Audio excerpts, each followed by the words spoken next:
yo lo que digo, y vengo ya hace semanas tratando de ser lo más crudo posible, porque yo creo que el público tiene el mismo derecho a tener la información que la gente de mayores recursos y que maneja información privilegiada. La verdad es que esto es uno de los últimos intentos, o quizá el último, de ir a una devaluación controlada o descontrolada. Es decir, una vez que el Banco Central se quede sin dólares, eso sucede. No es algo que decide el presidente de la Nación o el presidente del Banco Central. Eso sucede, ¿sí? Entonces están intentando de hacer una devaluación temporal, algo raro, diría yo, para no llegar a esa situación. Si no, lo que va a haber es una devaluación mucho más importante, y entonces ahí sí que esto va a ser un drama.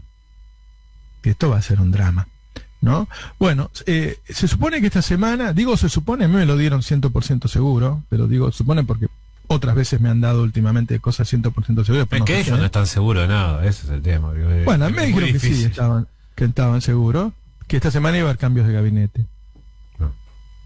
Sí, y que incluirían la figura de Sergio Massa. Con lo cual, bueno, ya una vez que esté Massa, uno puede decir que están todos, ¿no? Porque si está Massa y está Scioli y está el Chivo Rossi y está Aníbal Fernández, por decirla, no sé, Julián Domínguez, por decir la gente que ya estuvo en el gobierno anterior, ¿no? Por citar algunos casos. Bueno, después no es una cuestión ya de volumen político, ¿no? Porque hay veces que se subestima algo que es la eficiencia en la gestión, ¿sí? Hay que hacer las cosas bien.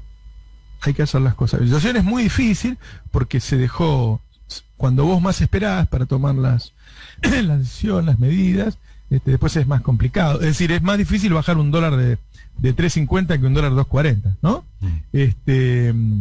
Pero ahí estaría puesta toda la carne al asador. Hay distintas ideas sobre el tema del Banco Central. Yo hablo habitualmente con Pese, creo que ha cometido errores, creo que ahora con Batakis aparentemente la relación es mejor, pero bueno, los resultados de ahora no han acompañado, ¿no? No han acompañado. Todo empeoró desde que se fue Guzmán. Yo creo que Guzmán en alguna medida era el nexo con el fondo, y el fondo se había convertido como en el última ancla. Y al salir Guzmán, y bueno, los jugadores que mueven los montos grandes de dinero, decidieron que no se iba a cumplir y salieron a comprar. Y cuando vos preguntás, bueno, ¿a qué fue Batakis allá? Bueno, fue a que la conozcan, a que vean que va a tener la más disciplina fiscal que Guzmán. Que ahí es donde yo me pregunto, bueno, entonces ¿para qué lo cambiamos a Guzmán si va a tener más disciplina fiscal que Guzmán? Pero bueno, se supone que va a eso. No creo que traiga dólares, no creo que nadie le diga que le va a traer dólares. Ahí hay un tema con Carone en el BID, que deben 500, 600 millones de dólares, deben, ¿no? 500 millones son los que estaban previstos para el primer semestre, es decir, que ya está vencido y no se hizo la transferencia, y hay 300 más que estaban previstos de acá al fin de año. En total 800 millones de dólares. Claro. Ahí hay dos cosas. Una, que claramente fue el tipo que dijo que le iba a dar el dinero, que había que darle dinero a Macri para que se mantuviera la derecha en Argentina, con lo cual ya él dijo todo lo que tenía que decir. Y también después hubo un tema ahí cuando Argentina quería que fuera Vélez y no él. Sí, en realidad eso tiene que ver con una tradición que había en el Banco Interamericano de Desarrollo, que desde su creación siempre había sido encabezado por un latinoamericano. Son reglas no escritas que hay en el mundo financiero global. El FMI en general siempre está encabezado por un europeo, a pesar de tener sede en Estados Unidos. El Banco Interamericano de Desarrollo, lo mismo, a pesar de tener sede en Estados Unidos, siempre el presidente fue un latinoamericano. Eso se rompió con Claver Carone durante la presidencia de Trump. Claver Carone, que había sido la figura clave para el préstamo a Macri y que después reconoció en voz alta que había sido un préstamo político para que no pierda las elecciones, y que ahora vuelve a reconocer en voz alta que niega estos capitales que ya estaban adjudicados, casi te diría por los mismos motivos, por motivos políticos, porque si bien él dice que no lo hace porque no se le puede prestar a un país insolvente, Argentina tampoco era solvente cuando le prestaron todo ese dinero a Mauricio Macri, y si se lo prestaron para que gane las elecciones, es obvio que ahora están dejando de prestarle esa plata a la Argentina para que el gobierno actual las pierda. Claro. Digo, es bastante lineal.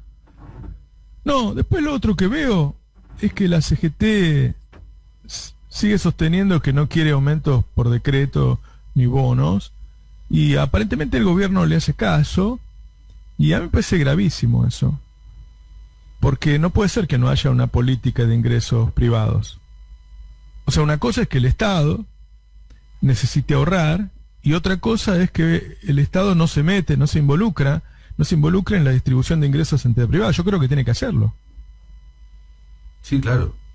Porque es muy desparejo todo. Es decir, 6 gremios dicen que no. De los 6, por ahí hay 2 que pueden sostener el poder adquisitivo de los trabajadores, pero con una inflación del 90%. ¿Quién va a sostener el poder adquisitivo? ¿Quién va a dar un aumento del 90%? Entonces vos lo que podés hacer es achatar la base y decir, bueno, das un aumento de suma fija, con lo cual ayudás a todos los que menos ganan. Y después, si un sindicato consigue una paritaria del 90%, mejor para él. Pero no puede ser que el gobierno le haga caso a Daer, a Acuña y qué sé yo, y por eso se prive de utilizar una herramienta que ya ha sido utilizada en la Argentina. Es decir, lo que quiero decir es que el gobierno, mientras maneja esta crisis financiera, podría tomar de algunas decisiones. En el caso de la tarjeta alimentaria es muy barata, es lo más barato que hay, es decir, un gasto muy chiquito que asegure que los argentinos se alimenten. Y por otro lado, una mejora a los trabajadores que menos ganan con un decreto. Y la verdad es que no está en los planes de nadie, lo veo. No veo que esté en los planes de nadie, ¿no?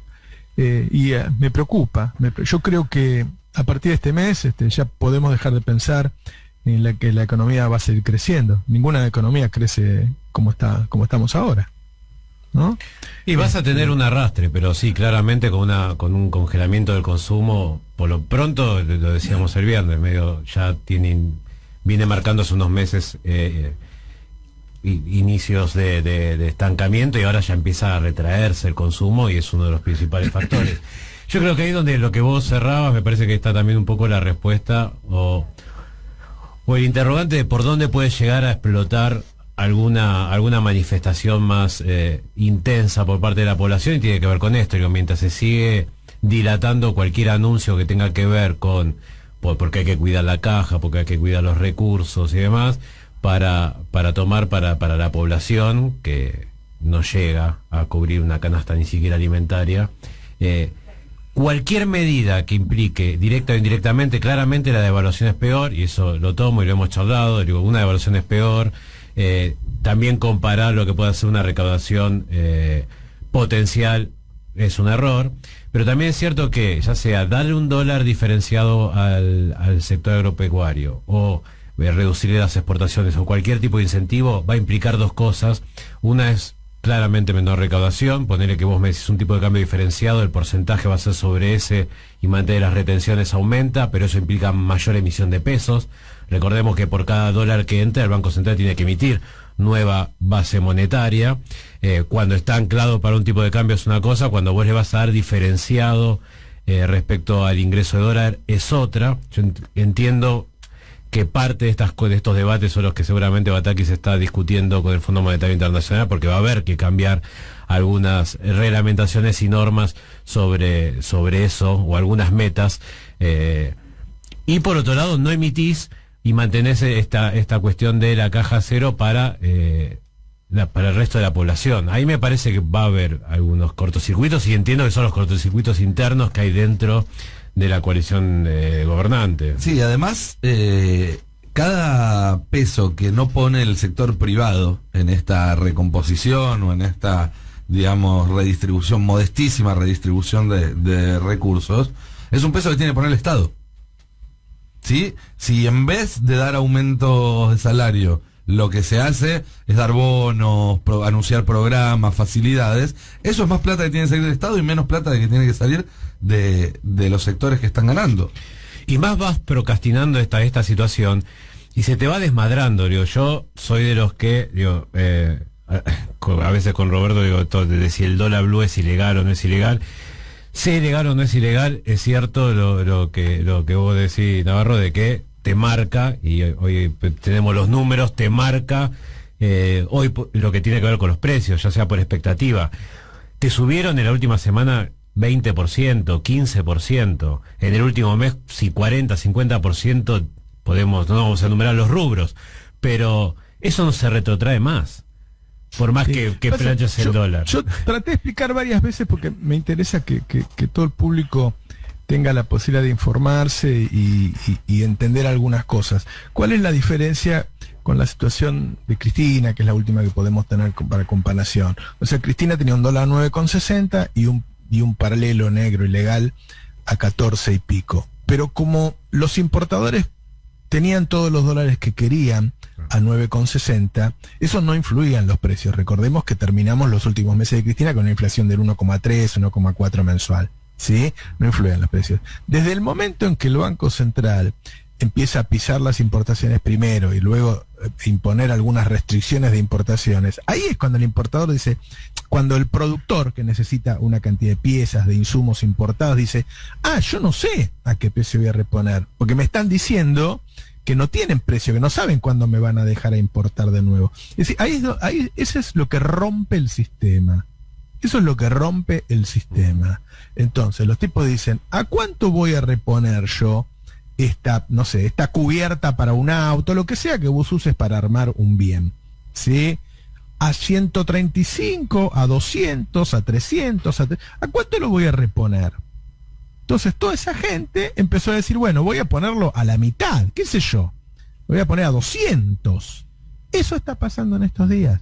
No es el mismo dólar ilegal de la época de Cristina. Son dólares, primero son dólares financieros que se mueven mucha guita, 60, 70 millones de dólares por día hoy en el contado con liqui y el MEP que mueven las empresas.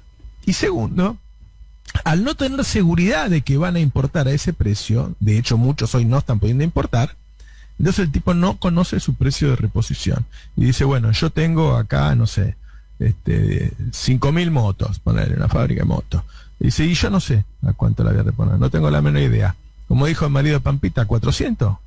No sé, no lo sé, porque no me dan los dólares. Entonces el tipo dice, y yo no quiero perder todas estas motos, no quiero perder la mitad de las motos. Esa es la lógica de cada uno de los actores. Después podés decir que, no, mira qué hijo de puta, sacrifica la mitad de las motos por el país, podés decir lo que quiera. Pero lo que pasó es esto. Esta es la diferencia entre el dólar ilegal de Cristina y que antes podía existir un dólar paralelo que se usaba para ahorrar, para que la gente fuera y comprara para ahorrar, pero no para importar. A partir de que las empresas, que todas las empresas del mundo, no solo de Argentina, necesitan partes de otros países, porque así se hizo la distribución del trabajo en el mundo, ¿ok? Desde el momento en que los tipos no pudieron importar, dijeron, ¿y cuál es el precio que voy a importar la próxima vez? Y no sé, bueno, ponelo por la mitad. Voy a perder ventas, pero me voy a asegurar de no perder todo el stock que tengo acá, que estuve 10 años para hacerlo, 20 años, qué sé yo. Eso es así. Si no, qué sé yo, hagamos la revolución. Pero el dueño de la fabriquita de motos es él, el de la bicicleta es él. Bueno, por eso, con más razón es necesario que se defina alguna medida, por decir, seguimos esperando a que esto llegue a septiembre. Vos tenés un país donde los dólares los trae todo un sector, que vos cada día tenés menos influencia con ese sector. De hecho, estas agachadas, de vez en cuando, de tener que hacerle un descuento a las retenciones, van creando un precedente. ¿No? Sí, que por otro lado, y por otro lado, cuando se empiezan a hacer declaraciones sobre supuestas expropiaciones, o cuando se dice que hay que mandar a la policía a cerrar las cuevas y demás, lo único que haces es tirar para arriba esa especulación. Porque cuando hay una demanda tan fuerte de algo, por algún canal se termina dirigiendo, y si uno no tiene un plan serio, sino que lo que va haciendo es ir cortando parcialmente los canales y todo eso, lo único que hace es volver más difícil el acceso, y eso lo encarece. Pero oíme, la única medida que se tomó fue decir que los turistas podían cambiar sus dólares en un banco. Es decir, que viene un turista con $5.000, hace la cola con los jubilados y le dan una caja que pesa 17 kilos de billete argentino. Sí. Brillante. ¿En serio? ¿Esa fue la mejor idea que tuvimos? $5.000 son 17 kilos. Si te da de 100 pesos son 170 kilos. No lo van a hacer, van a seguir vendiéndoselo al conserje del hotel, qué sé yo. No, eso no es una medida. Eso no es una medida. Entonces, no subestimemos el poder de la mala calidad de gestión, ¿no? Y de las diferencias que hay, porque cuesta mucho más cuando vos tenés que acordar y hay distintas miradas y qué sé yo. Pero de todas maneras yo diría que usen 2 o 3 días ahora también para pensar qué van a hacer con la gente, ¿no? Había una idea de poner un cargo fijo en las tarifas para recaudarlo rápidamente, juntar una plata y que esa plata sea destinada a lo social. A mí me parece que tema tarjeta alimentar, es decir, asegurarnos de que todo el mundo coma, y una suba de los ingresos de los trabajadores fija que nos asegure, no sé, que la canasta esté cubierta. Una locura que los trabajadores sigan trabajando y no les alcance ni para comer. Y que no lo suba porque Daer no quiere. ¿A quién representa Daer a esta altura el partido? ¿No? Nada, me parece que hace falta ponerse a pensar y ver el todo, porque si te pones a pensar solo en el mercado, que está bien, porque si explota se pudre todo, y, viste, es mucho tiempo, ¿no? Porque estas pulseadas pueden durar unos meses. ¿Se acuerdan que Macri estuvo varios meses en 2018? Es que si uno dice, bueno, a ver, durante una semana vamos a darle señales y medidas que pide el mercado para que se calme, y a la semana siguiente avanzamos con la agenda que se supone que es la de este gobierno, es una cosa, te putean un poco, más o menos, pero ahora, cuando llevas un mes guiñando el ojo solo para un lado y no para el otro, y encima al lado que le guiñas el ojo no te está haciendo caso, y no te está dando resultado, entonces hay que replantear también qué es lo que pero porque no te cree tampoco el mercado, ¿eh? Eso, te seguís dando esas señales de ajuste y no te lo crees, no te lo crees. Si no tenés un plan integral, digo, porque se te va yendo por otro lado, digo, o sea, digo que pensemos bien quién es el enemigo y qué sé yo, porque la verdad es que durante todo 2018 a Macri le pasó lo mismo. Y los actores, los que estaban sentados en el gabinete de Macri, era gente del mercado. Era gente del mercado. Tipos que tenían sus propias agencias, estaba el otro de Shell, estaba Macri con todas sus empresas, estaba Caputo, y los tipos tenían unas corridas de la puta madre. Tenían los bancos comprándole dólares en la City, tenían los productores que no les vendía. Entonces no es la camiseta de uno o del otro. No es así. No es así. Eso se lo hacen a cualquiera. Se lo hacen a cualquiera. Tenemos el problema bimonetario y tenemos un sector agropecuario con el que no hemos podido lidiar. Lo intentó Cristina en un momento, no tuvo el acompañamiento, y hoy los tipos, las reglas de juego son esas, se manejan con esa regla de juego. El tipo dice, bueno, cuando me des un dólar más parecido a lo que yo después me coste, porque el Banco Central le da pesos al productor, ¿sí? El Banco Central le da pesos. El tipo dice, vos me das 90 pesos y yo quiero ahorrar en dólares como el resto de los argentinos y me sale 3.40. Entonces, así, en esa lógica que el tipo piensa en él. No. Porque está armado así el sistema, ¿no? Seguimos vendiendo los alimentos al precio que marca Chicago en una moneda extranjera. Bueno, no hay un consenso para hacer algo distinto. Ni siquiera han logrado convencer a buena parte de la clase media que se pone del lado de los intereses del sector agropecuario. Entonces, como las reglas de juego son esas, después no nos sorprendamos de que se manejen con esa regla del juego, ¿no?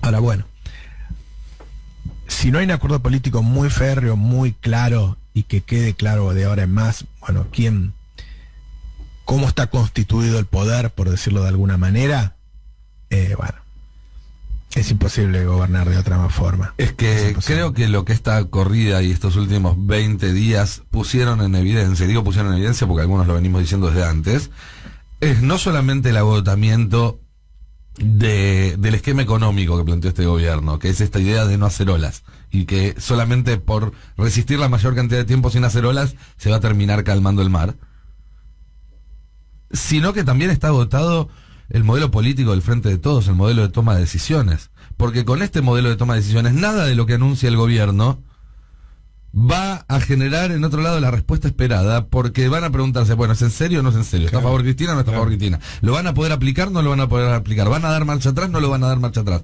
Entonces uno termina gastando balas de plata tirando con cebita, porque haces anuncios que te generan costo político, hace que te puteen tus propias bases, que se genera más tensión al interior de la coalición, pero que al mismo tiempo no interpelan a quienes supuestamente tienen que interpelar. Es una situación en la que salís perdiendo por los dos lados. Claro. Y para que eso cambie, necesariamente tiene que cambiar la forma de hacer política dentro del Frente de Todos.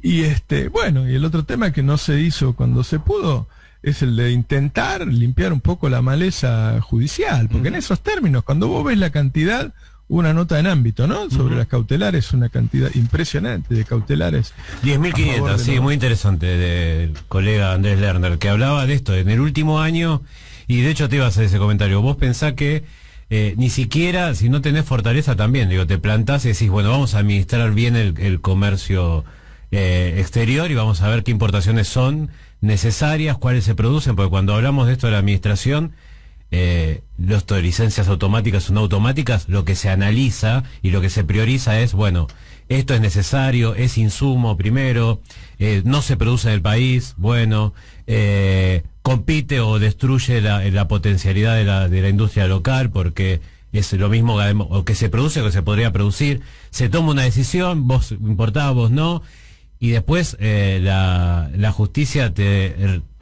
valida 10.500 cautelares, que es de 1.800 millones de dólares en 12 meses. Es ingobernable un país. Claro, es muy difícil, es muy difícil. Eso es verdad que es muy difícil. Muy difícil. Claro, pero además cualquiera de las cosas, yo veo a veces en las redes, la gente dice, sáquenselo, oblíguenlo, qué sé yo, papá.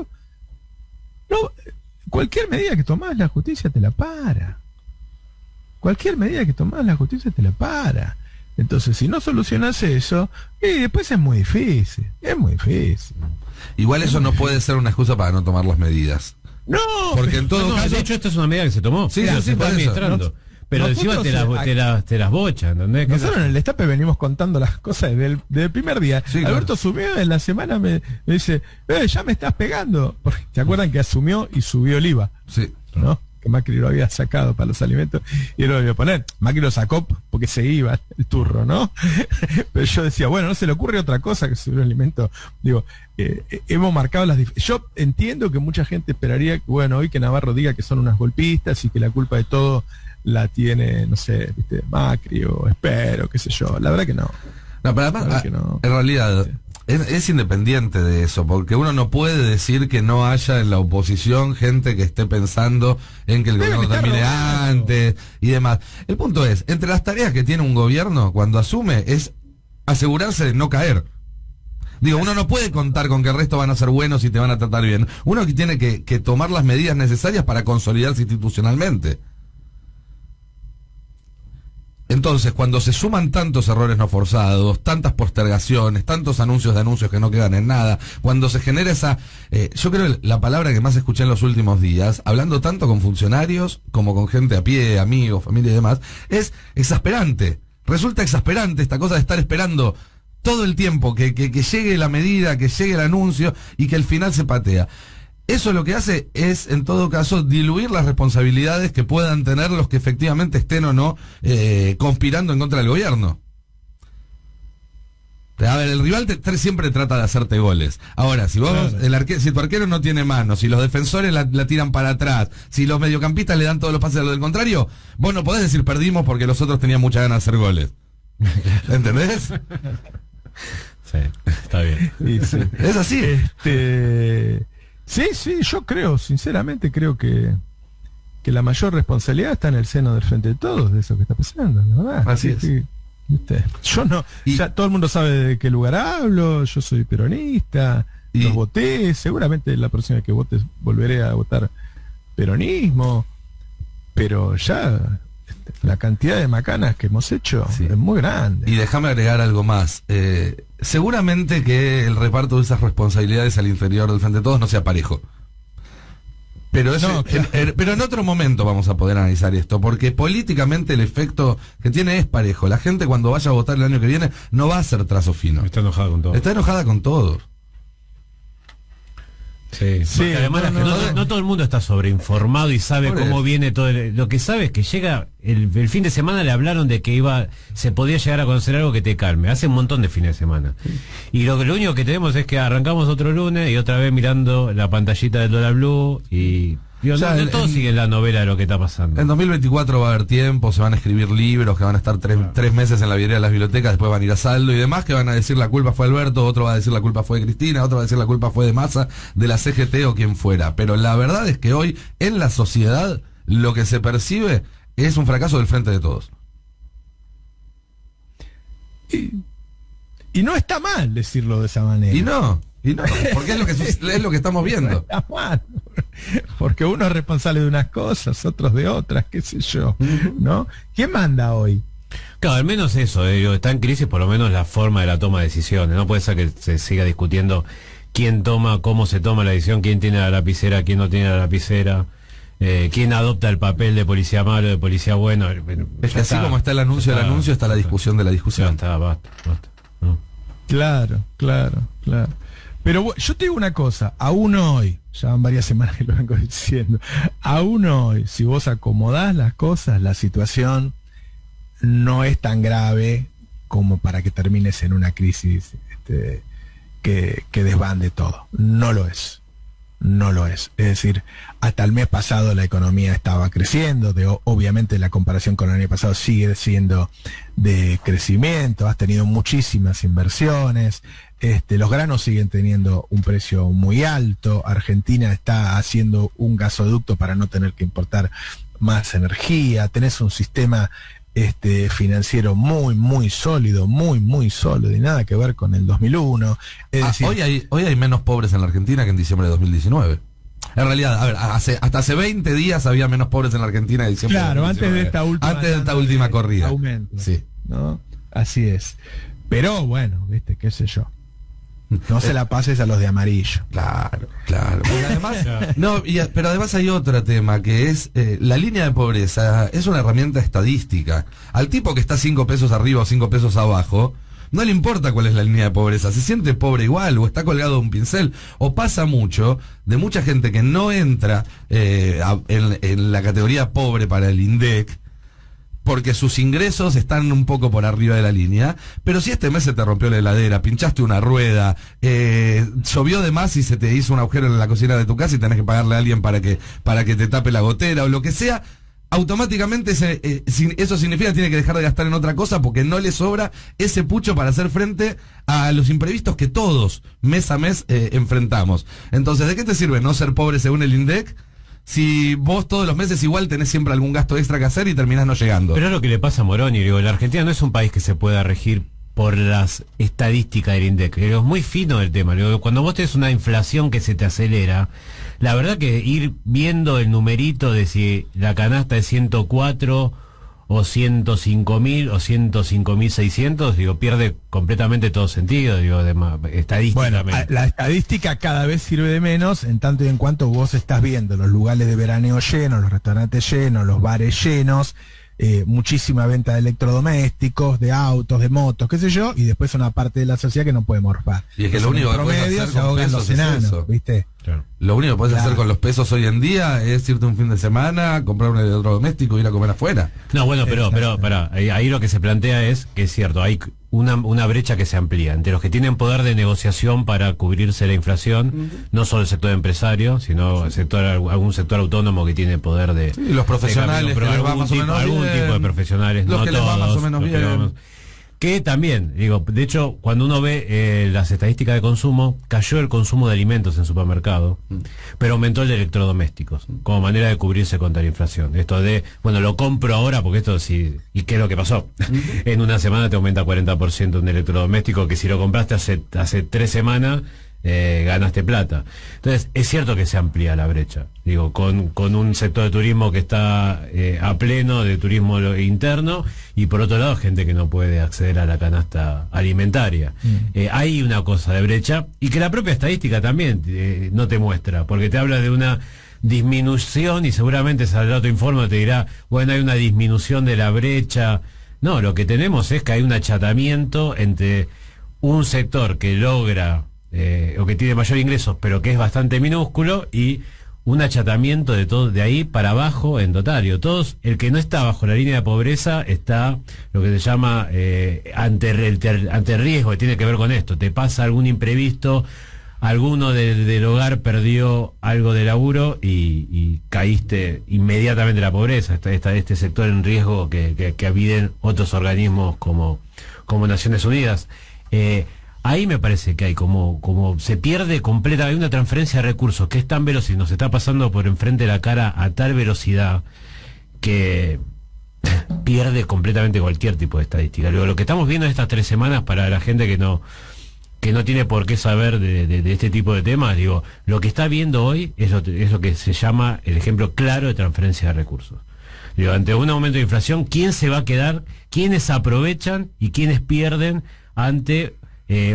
y esto también te marca por qué nadie quiere una devaluación, ¿no? Porque sería como institucionalizar esto que está sucediendo ahora para todo el sector, para todos, no solo para algunos rubros que pueden aprovecharse de eso. Pero esto es transferencia de recursos neta. Está muy bien, es decir, la devaluación en algún término ya está sucediendo, ¿sí? Porque hay mucha gente que está poniendo sus precios o al dólar contado con liqui o un poco más abajo, pero ya no los referencia en el dólar oficial. Devaluar sería consolidar esa situación, institucionalizarla, decir, bueno, los precios van a quedar acá y tu salario va a quedar allá abajo. Exactamente. Ahora, las posibilidades que le quedan al gobierno para no devaluar ya tienden a cero. Es muy difícil que el gobierno no termine devaluando, salvo que ahora logre que el sector agropecuario, con una medida que dure un tiempo, que significa como una devaluación temporal, digamos, ¿no? Logre los dólares necesarios para salir. Ahora, lo último, así salimos. Yo tampoco estoy de acuerdo con lo que dice el Banco Central, que esto se termina cuando termina el invierno y dejamos de gastar en energía. Porque con una brecha como esta, siempre va a haber incentivos para importar, incentivos para pagar deuda por adelantado y desincentivos para liquidar exportaciones. ¿Sí? Es decir, de esto se sale con un plan integral mucho más sólido, con un equipo mucho más sólido y con un apoyo político mucho más sólido. Si no, es imposible no terminar en una devaluación descontrolada y va a ser muy difícil sostener la estabilidad institucional en esa instancia. Así que cuando yo escucho al gobierno que me dice, no, esto se termina en un mes y medio, me da terror. Terror que estén pensando que esto se arregla con una medida temporal. Y además un mes y medio en Argentina... Hasta de buenas noticias, ¿no? Sí. Me imagino que las buenas te las estás guardando para tu programa. Buenas Bueno, les dije que hay una idea para que liquiden y entren unos dólares y que va a haber cambio de gabinete. Y que mucha gente que estaba recibiendo el subsidio y no lo necesitaba lo va a dejar de recibir. Yo espero que el gobierno haga buen uso de ese dinero. Ojalá que así sea. Bueno, chao. Chao, Roberto, que tengas muy buen día.